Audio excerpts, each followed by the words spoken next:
Welcome, everyone, to our webinar on performance branding with Noah Cisneros. We're excited to have Noah here as a guest, and we'll introduce him here in a bit.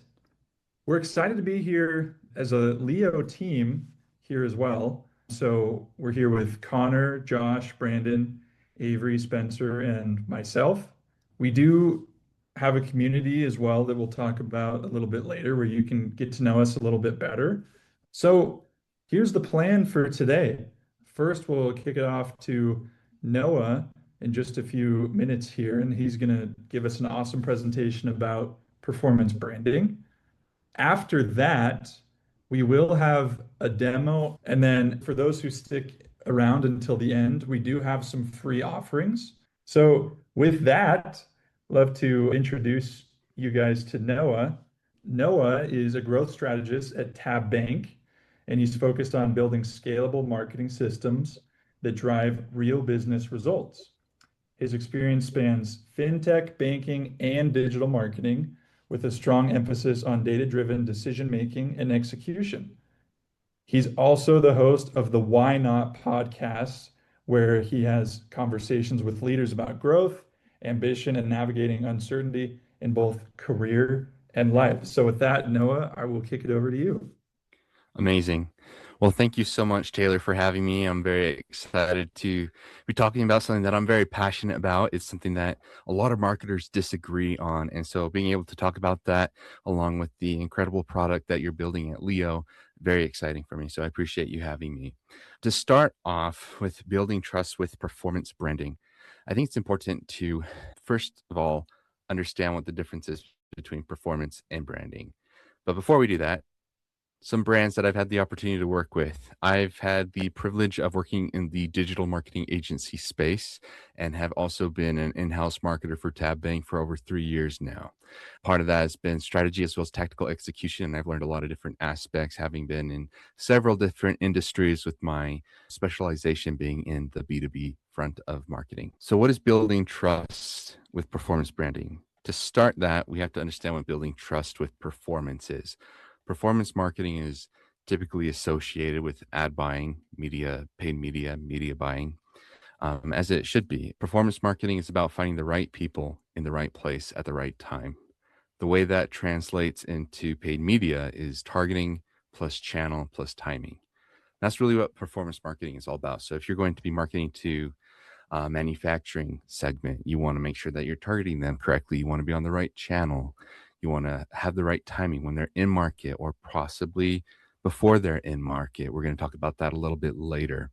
That's really the core of what performance marketing is. And there's the data aspect, there's the performance and reporting aspect in terms of how it impacts your demand generation or your awareness marketing. But really, at the end of the day, what it comes down to is, are you targeting the right people?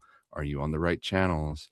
And are you speaking to them at the right time? Any marketing student or anyone that's been in marketing knows what a marketing funnel is. And I am a big advocate for a multi-channel funnel approach. This is partially because one of the best ways to be in the right place is to be in all the places, as many as you can, but making sure that they're tailored towards your specific segment. So awareness, that top level of the funnel, you got to introduce who you are and the value you provide. If you're going to build trust, you need to be able to communicate who you are and why they should trust you. Some channels to consider for that stage: YouTube, Meta, Display, LinkedIn Thought Leadership is a fantastic ad opportunity right now. Even things like billboards and, of course, organic social media. The consideration stage should really focus on educating and explaining specific product value. A lot of times, marketers will fall into the trap of trying to over-educate the audience when they're too high in the funnel. They're trying to do an education-based awareness campaign and content.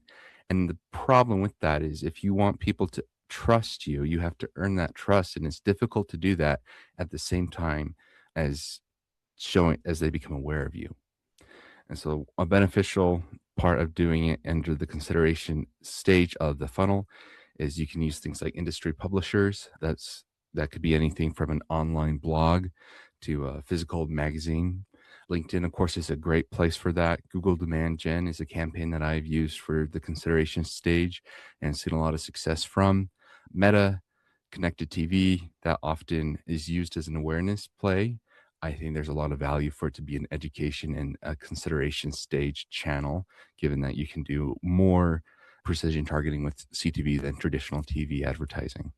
And then, of course, things like case studies and direct mail and webinars like we're doing today. The way that I look at the action level to really consider how we can build trust, both from a performance stand and a brand perspective, is driving conversion through case studies and the actual application of what you're promoting.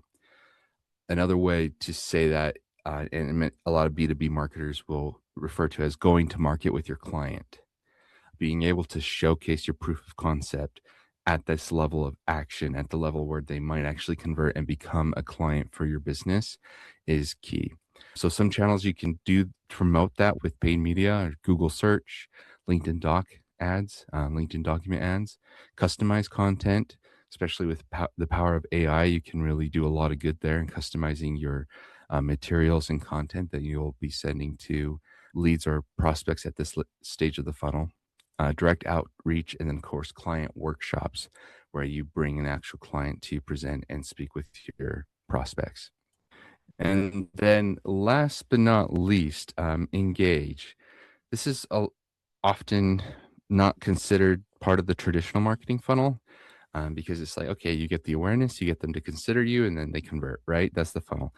I think it's an important aspect to include at the end here, because what you want to do is not only convert your customer or client once, but to continue to be top of mind for them as a leader in your space.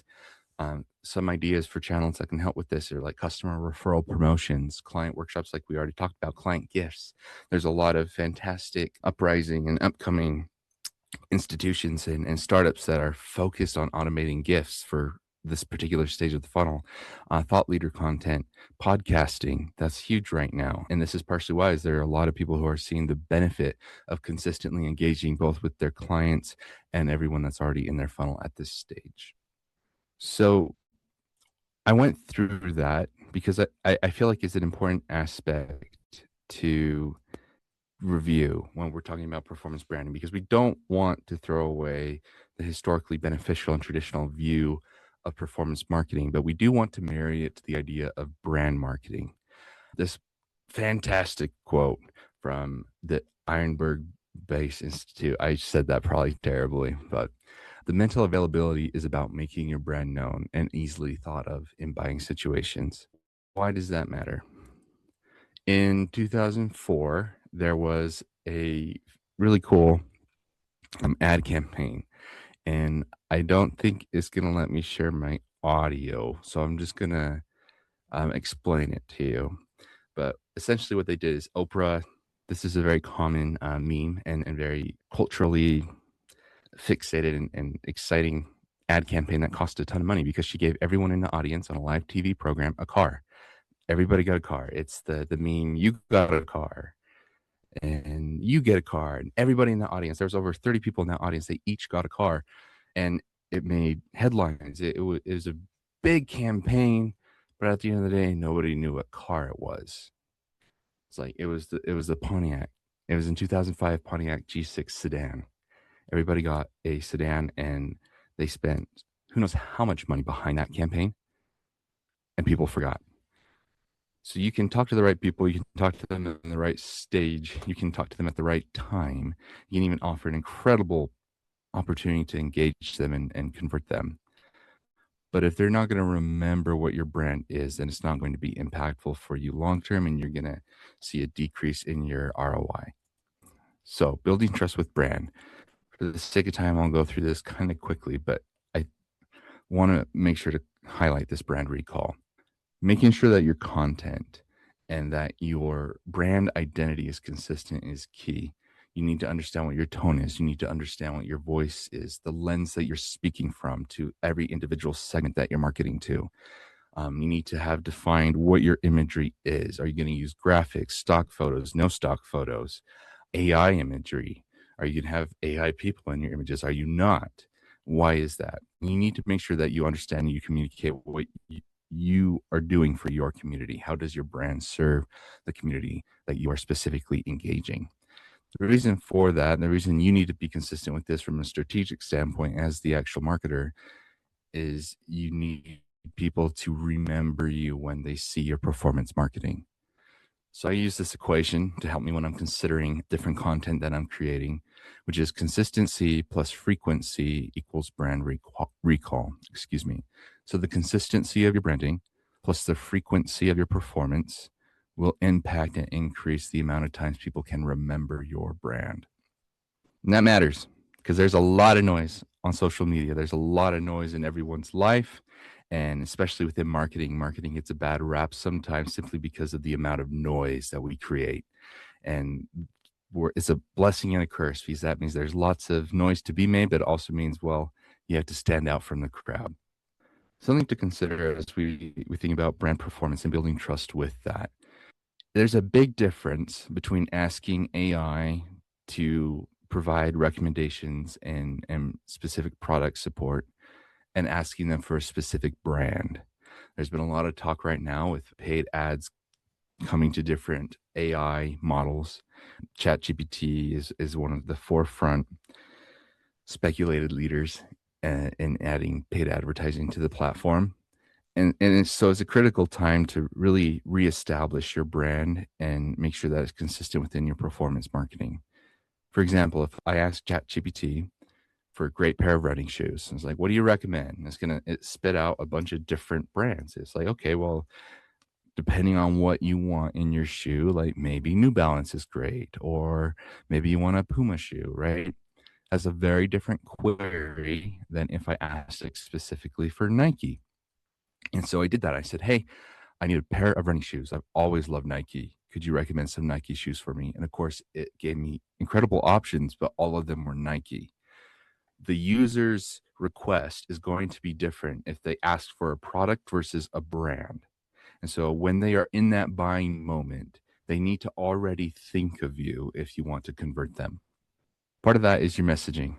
And for the sake of time, I'm going to skip this, but essentially, you want to speak towards your segment in a way that actually helps them and addresses their pain points rather than just promoting a product or a, a rate, a special promotion.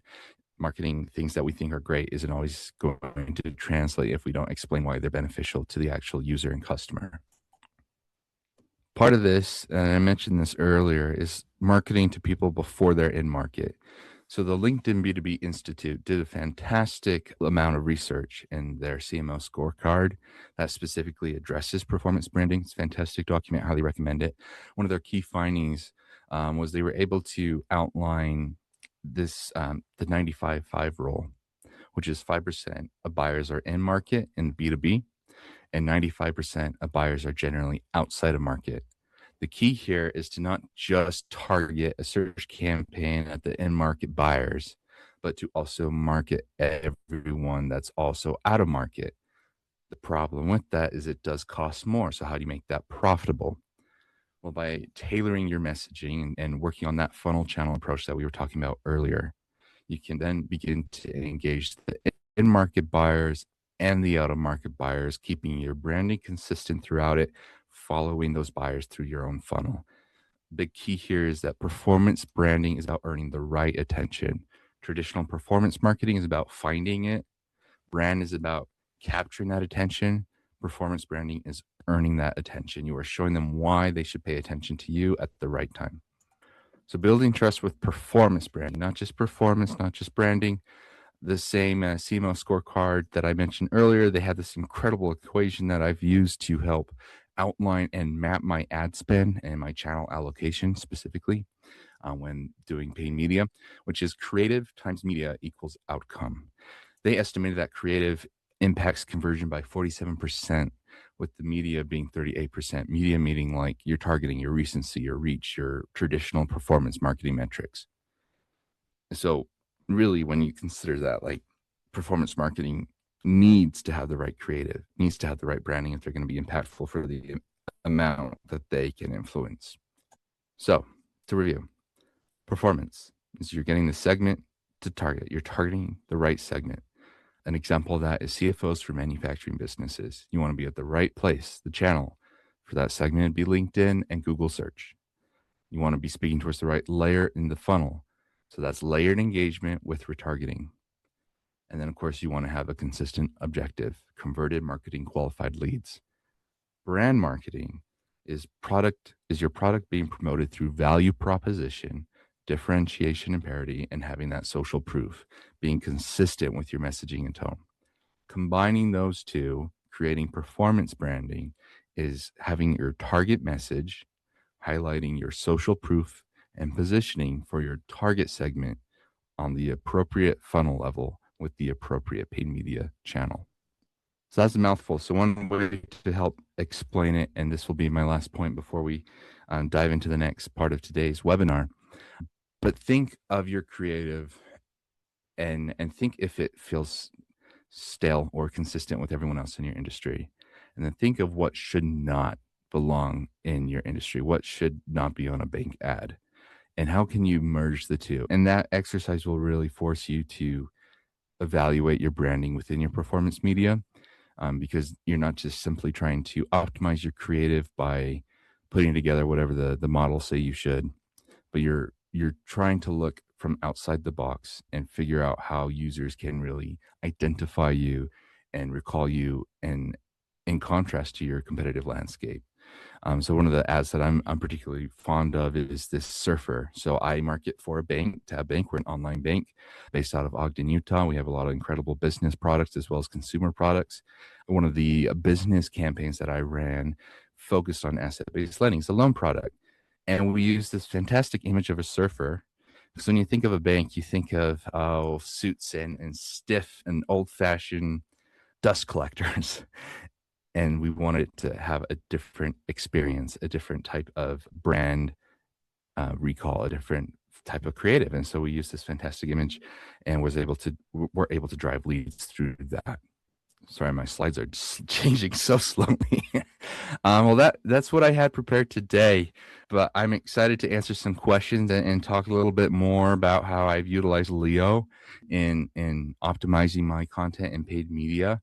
But I really do appreciate everyone's time. This is a concept that is near and dear to my heart. I think it's critical as we move forward in the AI age, especially as marketers and also as any business owner or any key player in the way that a business operates and functions. We need to be aware and understand how we should be positioning ourselves through not just traditional performance marketing, but also the brand side and marrying those two into performance branding. Great. Thanks so much. No, that was awesome. So we do have some questions. If there are any other questions for Noah, please put them in the chat and on LinkedIn Live too. More than welcome to put them in the LinkedIn Live chat and we can ask Noah any of your questions. So let's get started with the first question, Noah. So how do you build your brand from day one? What's the best place to start when you're running paid ads? And what are the first actionable steps that we can take? Great question. I'd say start by understanding your segment and your audience. So if you're building your brand, and I'm gonna go with like marketing a brand rather than a personal brand, though I can address that too if that is something that Josh you'd like to have clarified. But when you're building a brand from day one, you got to understand who you're building it for. You're not building it for you as the business owner. You're not building it for your employees, and you're not even really building it for your investors. You're building it for your customers and for your clients. So understanding what speaks to them is where I would start in building that foundational brand position. From there, the second aspect of your question is what's the best place to start when you're running paid ads? Depending on your audience, I would highly recommend Meta. It's a much more cost-friendly way to test things just from an engagement perspective. So if you're working on the messaging that you have and you're wanting to see if it's going to drive engagement, Meta is usually where I like to run those tests. It's very efficient for A/B testing, and then it's more cost friendly than some other ways to do that. And then in regards to the first actionable steps to take, I sit down and just pen and paper, write down what you think your value proposition is as a business, and then write down if you really believe that's actually providing value to your customer. And as you go through that mental exercise of figuring out what your value is and if it actually helps the customer, you'll be able to start pulling it apart and pinpointing your positioning. Hopefully that helps. Let's see. Second question. How do you measure whether brand marketing is working? That's a really good question. Are there any clever approaches to measuring brand equity for businesses? Yes. Um, I don't think we have the time to dive into the brand equity today. That could be a whole webinar in and of itself. But in regards to brand marketing, one of the ways that I like to measure that is increase in your brand search. So Google has fantastic tools that can show you how many times people are searching up your brand by name. And so I'd use that and see if the organic increase is happening or not. That generally can be an indirect reflection of your brand or awareness marketing. I also highly recommend retargeting any brand marketing that you're doing. A lot of times the trap that marketers fall into is they view it as one or the other. Like we're going to either invest in awareness or we're going to invest in lower funnel performance. And the danger there is you don't really have a way to justify the brand and you're not going to have a continued and consistent demand for your performance unless you're a household brand. And so the way that I marry those two ideas is like, okay, run the brand awareness and retarget it with a performance campaign. And then you can tie the results and, or rather the ROI of your performance campaign to that awareness campaign, viewing it as that holistic funnel. Avery, great question. Should brand messaging be different between paid and organic? How should the brand show up at each delivery? That's a good question. I don't think the brand positioning should be any different or your brand messaging. There is tremendous value in testing different messaging and like headlines and imagery and creative organically first, and then taking what performs well and bringing that over to your paid media campaigns. Ideally, you're speaking to the same segment organically and paid.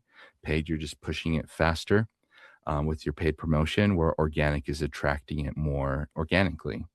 If you have a bigger brand and with multiple segments and audience targeting, that would have to be adjusted for it. So there might be some slight differentiation between your organic and paid.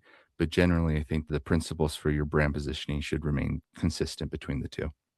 How should the brand show up at each delivery? I think that every interaction should be treated as the last interaction. Like every opportunity could be the last opportunity, and if you treat that from your brand perspective, you're going to keep customers longer. James, great question. How would you approach performance marketing for someone highly technical or specialized, like a science product or service where the audience is smaller and more specialized, or even marketing something like that, which is difficult to understand for a broad audience, excuse me, and would struggle to understand the concepts? Yeah, great question. In my marketing agency time, I had a client who specifically developed microscopes for microchips. It was the most technical product I had ever seen, let alone marketed to. And a key component there was finding ways to simplify the complexity, but then also highlight the sophistication of the actual product. Usually, when you have that type of specialized niche and product and segment, they know what they're looking for. And so you want to build trust by showing that you know what you're talking about, but then you also need to simplify it to the extent that you are seen as the easiest option, not necessarily the cheapest, but the easiest option for them within that field. That's a great question. I'm not on the LinkedIn Live. Are there any on there that I should address? Oh, it looks like we have another question from Avery. We can navigate to that. And then I have a question for you too, Noah. I read James underneath you, but you Okay. you guys are stacked on top of each other there. But anyway, what I would love to know, what is the gold standard when it comes to performance branding experts? What do you guys look to as like the best example? It could be a company or a brand that performance branders just try to strive to be like and take learnings and case studies from that brand and apply it to their own brands and companies. That's a very good question. I think it's different by industry. Within my industry, I consider JP Morgan Chase as to be the gold standard.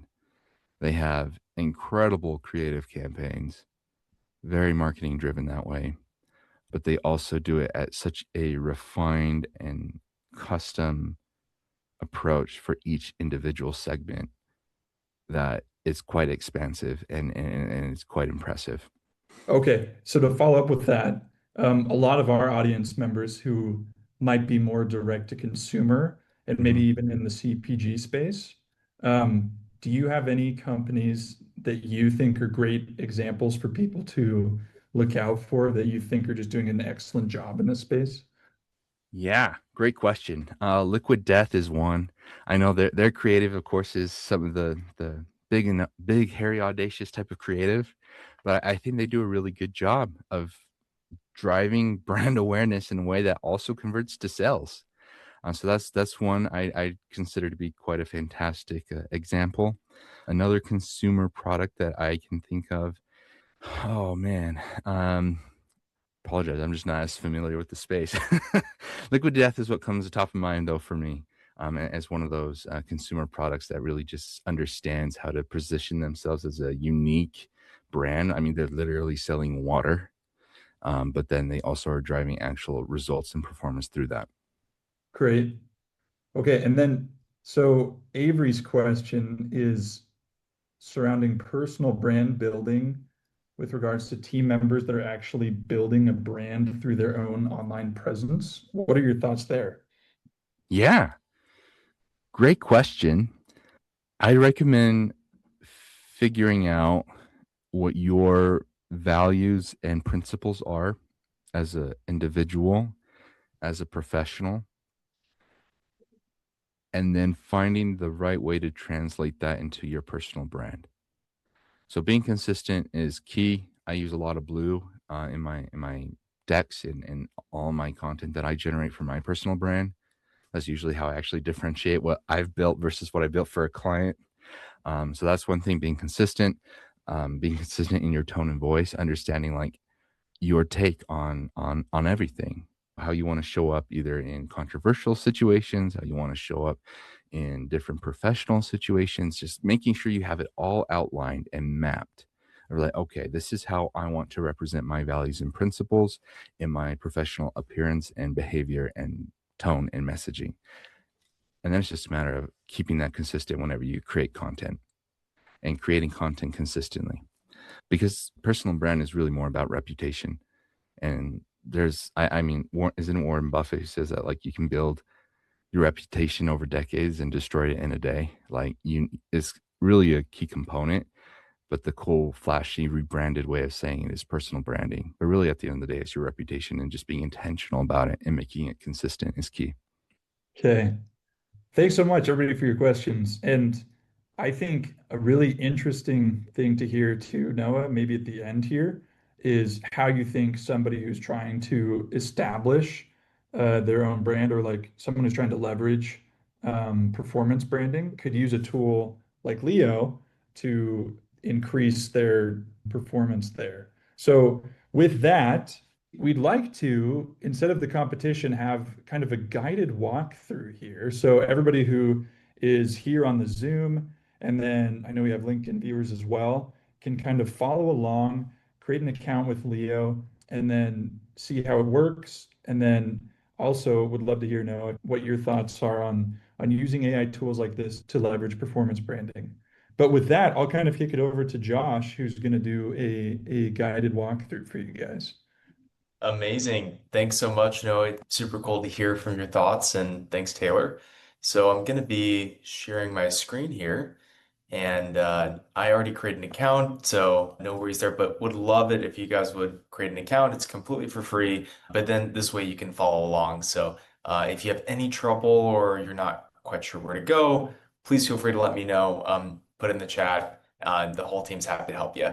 But once you do create an account, then it's super cool. So you'll come to this page and you'll put in some quick objectives, things that really matter to your business that are going to move the needle. And the way it's organized is on the left, you have your marketing stack. So that's where all your data is. Leo connects to all of your data, understands your business, understands the way your marketing is structured, what you're trying to do, what's getting good performance, what isn't. So it understands you.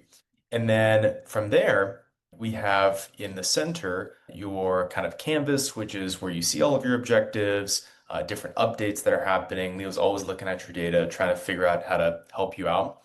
And whenever you write reports, it'll also come here too. So you'll be able to see, what in the center, what you're talking about and have like a nice report. And then on the right is where you will are able to ask any questions. So it's kind of like our command center where you can ask Leo to create you a campaign, to generate you a creative, to focus on a brand campaign, to load any type of performance you would want so you can think about it. So this is where you're able to ask for things and Leo will execute them for you. So also on the bottom left, I'll just show you a couple of cool things. So first, when you go to company, you can create multiple workspaces. So this is like one company or one workspace. So you have all this context, it has all the ad accounts, it knows about you, it is able to help you. But if you have maybe 7 other companies you're working with, or maybe very specific products or different branches for banks that require their own marketing, it's super easy to toggle between each one through here. So I always like to highlight that, especially for our freelance marketers, our agency friends in the audience. It's really easy to manage all of your accounts from one place. And then lastly, if you go under settings, just wanted to highlight all the cool connections that are available. So as I said, we offer Meta, so that includes both read and write. So you can read all of the data from Meta Ads Manager. You can also write to it if you want. So you can create campaigns, ads, ask Leo about performance, and then switch to optimizing it without even leaving the screen. All of that stuff. Create lead forms. You can do the same thing for Google. We have Microsoft Bing, LinkedIn, Reddit, TikTok. And then we also offer a lot of first-party data and connections as well. So Google Analytics for website traffic, Google Search Console. I know Noah was talking about how much you seeing like the brand visibility and how many times your name is appearing on searches. So you can find stuff like that on Google Search Console all through the same place and correlate that to your campaign that you're spending money on for your brand. So really cool stuff there. Also, we have HubSpot, Go High Level, and Shopify. So if you're looking for seeing which audience is converting the best, seeing what people are talking about on those sales calls, all the rich data that you would spend a lot of time trying to dig into in HubSpot, you can get in a matter of seconds in Leo, correlate that with your campaigns, cross-platform, and get ultimately to what's working, what's not, and have Leo automatically change campaigns for you. So really cool. So you can connect all of those for your workspace. Now, that's essentially the product. I'm more than happy to show you some examples. If Taylor, is there anything in the chat? Any questions? Well, I have a question for Noah as a performance branding expert. If you had access to this tool, what would the first thing be that you would try out? And maybe we could kind of have Josh try it out and see if it's helpful. And curious to know how you would leverage this in the branding space.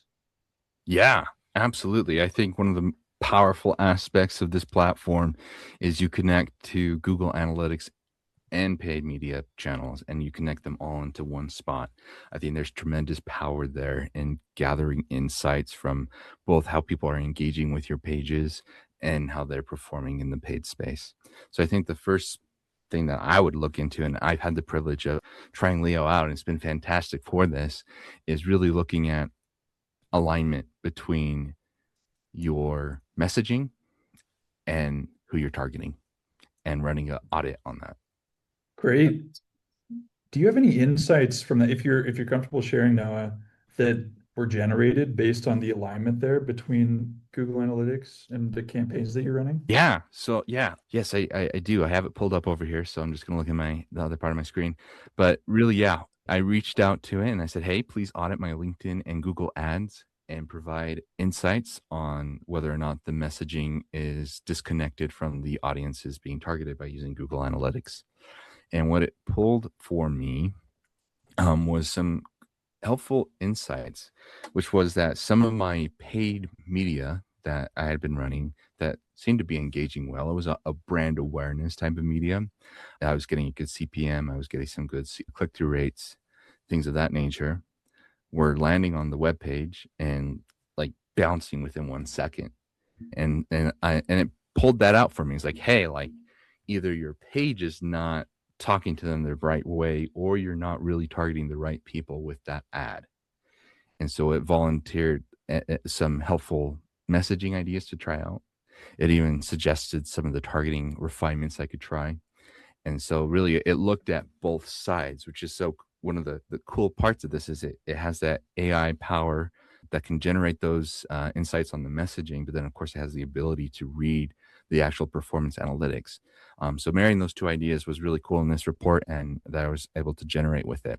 And so what I've done from that is I've updated the landing page messaging, excuse me, and also refined the targeting on the paid media platform that I am using. And I just relaunched that on Monday. So still stay tuned to see how it does, but I was very excited to find that insight. Excellent. Great. So what we could talk about now is now that those of you on Zoom and on the LinkedIn Live have kind of walked through this setup process, we'd love to talk to you about how we as Leo can support you. So thanks so much, Josh, for running through the demo. Let me share now really quickly just a few helpful links. One of them is a community where you can have access to all of our webinar recordings. And bear with me a minute as my Noah was having the loading problem earlier. Now he's given it to me. Oh dear. Page is unresponsive. Connor or Josh, do you guys have the slide deck open that you could share really quickly? Yeah, let me pull it up. Great, thanks. So something that we do regularly here at Leo are webinars like this, where we have fantastic marketing leaders like Noah who share really insightful tips and tricks that you can apply directly to your own efforts. If you are interested in joining some of our future webinars, here's a QR code that you can scan, and it takes you directly to a Luma calendar called Leo Ads University. And that's where we have the previous webinars where you can see the topics that we've already discussed. And those recordings are made available on our YouTube channel and our LinkedIn. And then we have some future ones as well. So coming up next week, we have a meta ads expert, Tom Brzezinski, and he has a lot of experience with meta ads and has worked with a ton of brands. And he's going to be talking about how to leverage AI marketing tools to improve performance in your sales campaigns. After that, we're going to be talking with John Coyle, who is the VP of Marketing at Royal Bread Co. He's been a CMO, used to work at Triple Whale as well. Really knowledgeable guy about measuring performance marketing. And that will be on April 28th. So we're really excited to see you guys there. We have more coming. Each of these webinars happen on Tuesday at the same time. So subscribe to this calendar if you are interested in just getting notified whenever there is a new update to it. And then lastly, if you don't mind going to the next slide, here's where you can keep in touch with us. So all of these updates as well go on our LinkedIn page where you can hear about webinars, product updates, other things that we're doing. And we also have a community called Leo Collective, which is a Slack channel where we have talented marketers there who are discussing how they're using Leo and just other things that they're seeing in marketing. And as you join the Leo Collective, you also get access to things like full recordings of webinars like this, where you can get insights from marketing leaders like Noah and others that we've talked about. And you can also get responses from our team. So our full team, including our dev and support teams, are in the Leo Collective. So if you have a feature request that you're interested in seeing that is not readily available on the platform, you can ask, you can kind of describe the problem that you're running into, and we can find a solution for you and actually make it available for you in the product. And one thing we like to do here is build really fast. A lot of the connections that Josh was showing you have been built even in the last 30 days. So If you do have an idea or something that you think would make your life easier, please let us know here in Leo Collective, and we'd love to build it for you. With that, that kind of brings us here to the end. But thank you so much for joining us. Huge shout out to Noah. We really appreciate you being here. And hopefully we see you all in the next webinar. Thanks, guys. Thanks so much. Have a great Thanks.